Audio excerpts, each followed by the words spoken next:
Hey everybody, I'm just gonna do a really quick video for you guys. I'm always talking about butternut squash. I never actually showed y'all how to cut it, how I cut it anyways. Let me grab one. No, I did them both. Okay, so you guys know what butternut squash looks like. It's really long on the top and it's got like a round base on the bottom. I'm sorry I didn't take a photo before I started cutting, but I'll post a picture of it on the comments of the video for everybody, who wants to see.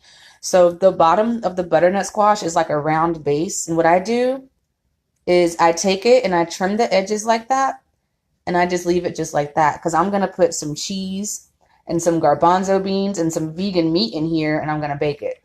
Okay, that's a really good snack. Just leave the bottom like that, stuff it, bake it, and you've got a little snack. This one too. That's the other one, the bottom of it. I'm just gonna cram some goodies in there and bake it. These are the rings. This is how I cut the bottom, the rings. The skin is only on there, y'all, because I peel mines afterwards. Because if you try to cut your butternut squash after you peel it, you're gonna be slipping and sliding everywhere. Because these beautiful things, as you can see, the minute they hit the air, all that wonderful water and nectar and juice starts to pour out of them. So don't peel it before you cut it. Cut it, then peel it and wash it. Go, do it like that. Unless you've just got really good hands and you're really good with these things and you can peel the whole thing and cut it without slipping, that's fine. I can't, because as you can see, I do mine like this. Like here go the bottom that I did in the rings. They're cut pretty, I wanted good cuts. That's those. These are what I'm going to make the French fries out of. And you see, this is about the thickness that I'm cutting them. Okay. Some light so you guys can see. These are going to be, the French fries that I showed you guys that I make. Well, butternut squash fries. Really, if you want a French fry taste, it's better to use a green banana or an acorn squash. I'll show you the acorn squash here later too. See? So this is how you do it, guys. This is a good way to show you. This is the top of the butternut squash, and that base would be the bottom, and it kind of curves up. So you get this long part on the top and this round dome on the bottom is kind of how it looks. Even the ones that are like this, if you wanted to, you could put some slices in it, throw some cheese and some seasonings, sit it just like this in the oven, and when it's done baking, take it out. I'd put it in there for like 25 minutes. When it's done, take it out, dig it out, and eat it. I've never eaten a butternut squash skin before. I'm going to do some research on that today. As far as I know, I don't eat the butternut squash skin. Hey, baby. I just peel it off. But I am going to do some research on that. Say hi. All right, guys. But I did just want to show you how I cut those up really quick.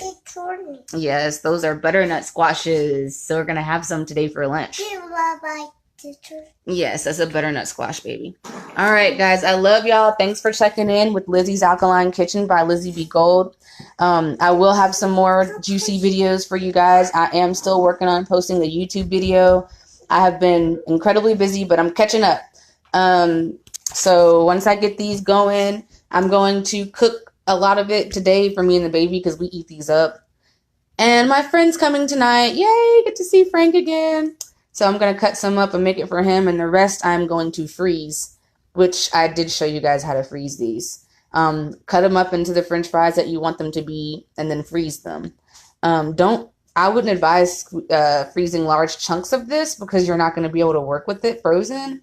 And when it de-thaws, it's not going to be very workable as far as a knife is concerned. To make the shapes you want to make, it's going to be kind of loose, which you can work with it like that, y'all. I just don't advise it because I've never tried to do that except with the French fry when you're cutting these.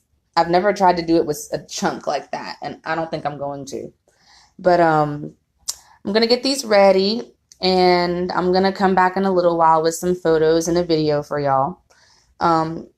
Hopefully my best friend will be here, and he'll be able to taste some, and you guys can see his reaction. So we'll know if my technique really works as good as my kid says it does. But But okay, everybody, you know, thank you for checking in, and I love you guys. Keep it Sevian, you know, keep it cool. I hope you guys are fasting and praying and, you know, evolving. And I will be back soon tonight with another video from Lizzy's Alkaline Kitchen. Namaste and God bless.